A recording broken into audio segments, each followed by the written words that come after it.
السلام علیکم ورحمۃ اللہ وبرکاتہ۔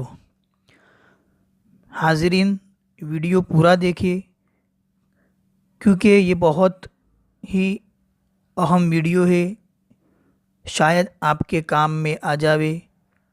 یہ ویڈیو آج کا جو ہے یہ ہم علماء کے متعلق یعنی ہمارے علماء پر کیا سوچ ہے، ہم علماء کو کیا سوچتے ہیں، کیا ہمارا سوچنا صحیح ہے یا غلط، تو آج کا ویڈیو ہمارا اسی پر ہے۔ تو پلیز 3-4 منٹ کا ویڈیو ہو سکتا ہے لیکن مس نہ کرے پلیز، کیونکہ آپ کے لیے شاید مفید ہو جاوے۔ ہمارے اگر 2-4 منٹ بگڑ کر بھی ہمارا فائدہ ہوتا ہو تو ہم کیوں پھر نہ دیکھیں۔ تو اس سے پہلے کہ میں اپنی بات شروع کروں، اگر آپ نے ابھی تک ہماری چینل ابو اسید کو سبسکرائب نہیں کیا ہے تو کر لے، اور نئی اپڈیٹس کے لیے گھنٹی کا بٹن لازمی دبا دے۔ تو چلیے ہم ہماری بات شروع کرتے ہیں۔ بسم اللہ الرحمن الرحیم۔ علماء اسلام کو مٹانا دنیا کے مٹانے کے برابر ہے۔ حدیث شریف میں ہے کہ زمین میں جب تک خدا کا نام لیا جاتا رہے گا اس وقت تک قیامت نہ آئے گی۔ اور مشاہدہ ہے یعنی دیکھا بھی جاتا ہے کہ دنیا میں اللہ کے نام کی بقا یعنی اللہ کا نام کس کی وجہ سے باقی ہے؟ علماء کی وجہ سے۔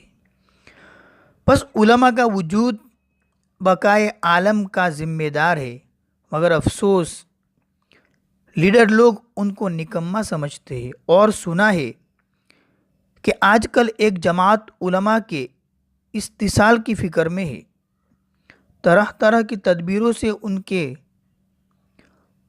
اثر کے مٹانے کی کوششیں کی جا رہی ہے، برا بھلا بھی ان کو کہا جا رہا ہے، مگر علماء اس بارے میں خاموش ہے۔ وہ بہت احتیاط کرتے ہیں، وہ کسی کو بلا ضرورت برا نہیں کہتے، مگر اب ضرورت ہے کہ ان لوگوں کی رعایت نہ کی جائے جبکہ وہ ہماری رعایت نہیں کرتے، اور وہ ضرورت یہ ہے کہ عوام ان کی باتوں سے گمراہ ہو رہے ہیں، اور یہ لیڈر دین کے احکام میں دخل دیتے اور اپنی رائے سے جس طرح چاہتے وہ احکام میں تحریف یعنی تبدیل کرتے رہتے،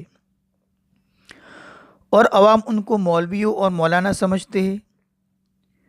اس لیے میں صاف کہتا ہوں کہ یہ لوگ گمراہ مسلمانوں کو گمراہ کر رہے ہیں، کیونکہ دین کا مدار اعتقاد پر ہے کہ مسلمانوں کو رسول اللہ صلی اللہ تعالیٰ علیہ وسلم پر اعتقاد ہو، اور رسول اللہ صلی اللہ تعالیٰ علیہ وسلم پر اعتقاد جب ہی ہوگا جبکہ حاملان شریعت یعنی حاملان شریعت سے اعتقاد ہمارا ہوگا، کیونکہ عوام کو رسول اللہ صلی اللہ تعالیٰ علیہ وسلم کی معرفت علماء کے ذریعے سے ہوتی ہے۔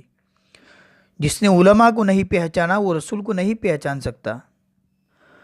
بس جو لوگ علماء کے استحصال کی فکر میں ہے، استحصال کا مطلب جڑ سے اکھاڑنا، جس طرح درخت جڑ سے اکھاڑ دیتے ہیں تو کسی کام کا نہیں رہتا، اسی طرح پر جو لوگ علماء کے استحصال کی فکر میں ہے وہ خود مسلمانوں کے بلکہ عالم کے استحصال کی فکر میں ہے۔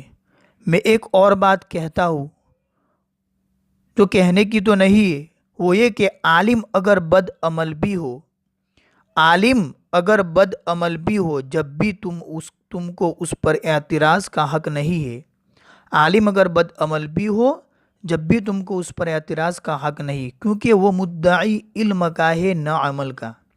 وہ جس کا دعویٰ کرتا ہے وہ علم کا ہے نہ کہ عمل کا، اس کی بد عملی سے علم تو غلط نہیں ہو گیا۔ طبیب اگر بدہیز ہے تو مریض کا کیا نقصان ہے؟ وہ مریض کو تو صحت ہی کا طریقہ بتلائے گا۔ اسی طرح عالم بے عمل تم کو فتویٰ تو صحیح دے گا، مسائل تو غلط نہ بتائے گا، اور یہ لیڈر جاہل تو احکام غلط بتاتے ہیں۔ تو اللہ ہمیں عالم کی قدر کرنے کی توفیق عطا فرمائے۔ السلام علیکم ورحمۃ اللہ وبرکاتہ۔